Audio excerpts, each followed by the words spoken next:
This people អានណៃសែនស្រងលេះទីសត្វរុំពីហារីតាមចិត្តសបាយបង្ស័យបង្សាញើផ្ញើវេហាហងខ្ពស់ចិត្តរីករាយគ្មានខ្វល់ខ្វាយរសាយពីទុកព្រួយភ័យសូរងំប្រគុំតន្ត្រីធម្មជាតិក្លិនផ្កាជ្រាបពីងដល់ក្នុងដួងហារតី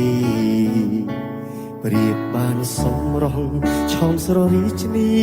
កាព្រៃប្រណីដល់បេះដូងប្រងថ្លៃកំព្រាឯកាស្នាមថ្ពាល់ខួ